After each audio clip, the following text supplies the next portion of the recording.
Evet arkadaşlar, yeni makineyle geldik bugün arkadaşlar. Şöyle Heyver bir çamaşır makinesi var. Yeni makine, şöyle göstereyim. Tanıtımı yapacağız bugün. İyi seyirler şimdi izleyene arkadaşlar.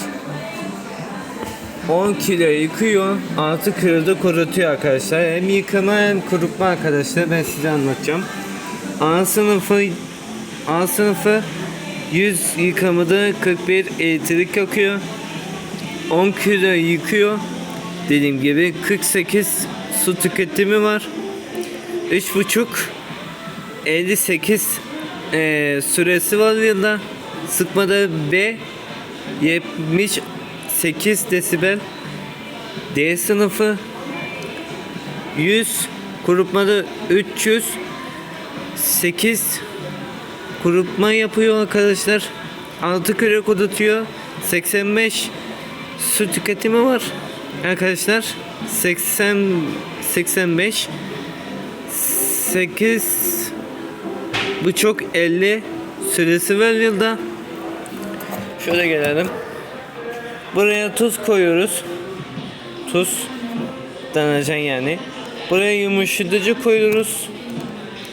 Buraya da koyuyoruz, sıvı koyuyoruz arkadaşlar. Kazanımız çelik arkadaşlar. Programlarına gelelim. Şöyle açayım. Siz de detaylı görün. Heyver Eco 4060 1400 devir çamaşır makinesi arkadaşlar.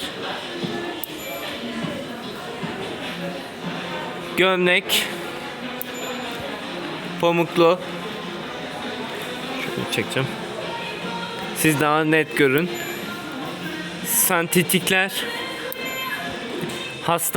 hassas görmüş olduğunuz gibi. Sıcaklık buradan ayarlıyorsunuz. Sıkmada buradan ayarlıyorsunuz. Bebek bakımı alerjik bakımı hızlı 15. Şöyle uzaktan çekmeye çalışıyorum. Yünlü. Buradan sıcaklık yapabiliyoruz arkadaşlar. Sıcaklık ayarlayabiliyoruz. Döndürme dediği sıkma oluyor arkadaşlar. Sıkmayı şöyle göstereyim ben size. Sıkmayı buradan ayarlayabiliyoruz arkadaşlar. Düşürebiliyoruz da. Onun haricinde şöyle pamuklu 20 C karma yorgan yıkayabiliyoruz bu kazanda. Kişisel temizlik var. Referes yani kurutma. Hem yıkama hem kurutma demiştim. Hem yıkamalı hem kurutmalı. Bu arada cihaz böyle. Çok şık duruyor. Yeni bu arada. Arkadaşlar sıcaklık buradan. Yapabiliyoruz. Pardon. Sıcaklık buradan. Buradan dolap sera kuru yapabiliyoruz. Kolay ütü böyle yapabiliyoruz arkadaşlar. Burada da süremizi şu düğmeden ayarlayabiliyoruz arkadaşlar. Şöyle göstereyim.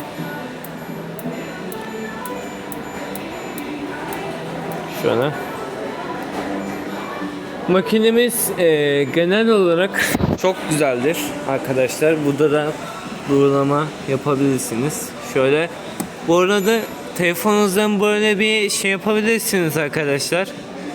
Buradan telefonunuzu yaklaştırıyorsunuz. Kare kodu okutturuyorsunuz ve bağlanıyorsunuz. Çamaşır makinesine uzaktan da kode edebiliyorsunuz. Şöyle bir şey söyleyeceğim arkadaşlar. O telefon ne işe yarıyor derseniz şimdi. Şimdi şöyle bir şey söyleyeyim. Mesela yaşlı teyzelerimiz buraya çamaşır koyar arkadaşlar. Belki eli ayağı tutmuyordur. Belki arkadaşlar. O yüzden uzaktan başlatmaya işe yarıyor o. Dışarı çıktığımız zaman ya da başka biri kullanırken arkadaşlar programı seçiyorsunuz, indiriyorsunuz ve kullanabiliyorsunuz. Burada pompamız var. 6 ayda bir bunu temizlemeniz gerekiyor cihazın temizliği için. 6 ayda bir de arkadaşlar buradaki haznemizi mutlaka temizlemeyi unutmayın. Çünkü burada şeylerimiz var arkadaşlar. Leke, deterjan lekesi yapmasın diye. Burada marketlikleriniz vardır. Markettiğiniz parçalar. Birincisi su hortumu. Bu su hortumu arkadaşlar arkaya takılıyor. Şöyle göstereyim. Şurada görebilir misiniz? Şöyle göstermek gerekirse şöyle şu yandan hemen göstereyim. Şuraya takıyorsunuz abi. Burası çamaşır makinesine takıyorsunuz. Buraya da musluğa takıyorsunuz arkadaşlar. Onu söyleyeyim. Bu önemli bir parça. Bu ne işe yarıyor derseniz bu da hortumu düzgün bir şekilde yamultmadan koymak için arkadaşlar duvara da şey yapabiliyorsunuz bunu.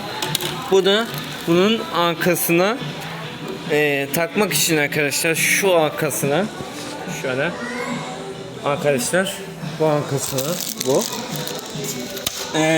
Burada arkadaşlar malum biliyorsunuz çamaşır makinesi tezgahının altına koyulurken burası çiziliyor arkadaşlar.